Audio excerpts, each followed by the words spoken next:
అందరికీ ప్రైజ్. ఈరోజు దేవుని వాగ్దానం కీర్తనలు 86:1.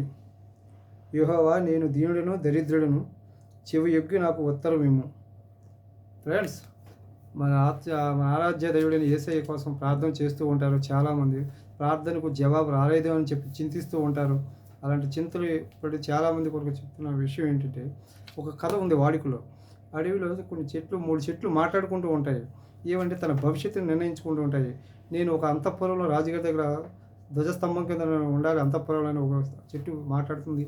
రెండో చెట్టు ఏమో ఒక సముద్రం మీద షిప్ వాడ కింద తయారీ దానిలో ఉపయోగించి కలప కింద నేను ఉండాలి అని తను అనుకుంటుంది.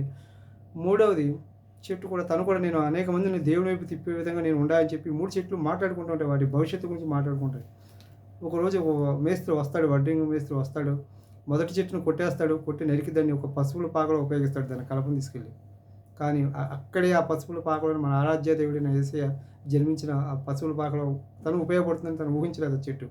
అలాగే రెండో చెట్టు తన సముద్రం పైన ఉండాలని ఆశపడుతుంది, కలపలాగా, షిప్ లాగా. కానీ రెండో చెట్టుని తీసుకెళ్ళి ఒక చిన్న పడవలా తయారు చేసి గలిలియా సముద్రం పైన తను యేసయ్య వాడుకునే చిన్న దోణిలాగా ఉపయోగిస్తారు. అది ఊహించలేదు. మూడో చెట్టు అనేక మంది మనుషుల్ని తన వైపు దేవుని వైపు తిప్పాలనుకుంటుంది. కానీ మూడో చెట్టు వడ్డింగ్ వేసి తనను ఒక సిలువగా తయారు చేసి అనేక మందిని మనుషులు తనకి మొక్కి సిలువ దేవుడికి మొక్కి ప్రార్థన చేసే విధంగా తను తయారు చేస్తాడు వడ్డింగ్. తను కూడా ఊహించలేదు అనమాట. మన భవిష్యత్తును మనం ఊహించిన విధంగా దేవుడు మన ప్రార్థనకు జవాబు ఇచ్చేటప్పుడు కూడా ఇలా మనం అడిగిన వాటికంటే ఊహించే వాటికంటే అత్యధికంగా మనకు దయచేయగల మన దేవుడు మనం అడిగిన వాటికంటే వ్యతిరేకంగా మనం ఊహించిన భవిష్యత్తు ఉంటుంది.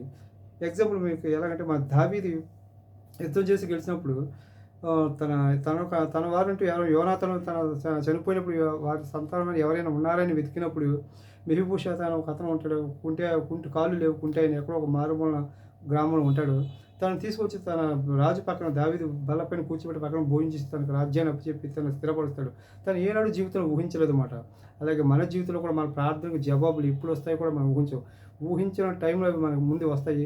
కానీ యథార్థంగా భయభక్తులు కలిగి దేవుని యందు మనం క్రమపద్ధతిగా ఆయన యందు విశ్వాసం ఉంచి మన ప్రార్థనలో కొనసాగుతున్నప్పుడే, మన దరిద్రమైన దీనహీన స్థితిలో మన దేవుని ప్రాధేయపడుతున్నప్పుడు మన తగిన బహుమతి ఇప్పుడు కూడా మనం ఖచ్చితంగా పొందుకుంటామనే విశ్వాసం మనలో ప్రతి ఒక్కరూ కూడా ఉంచుకోగలగాలి.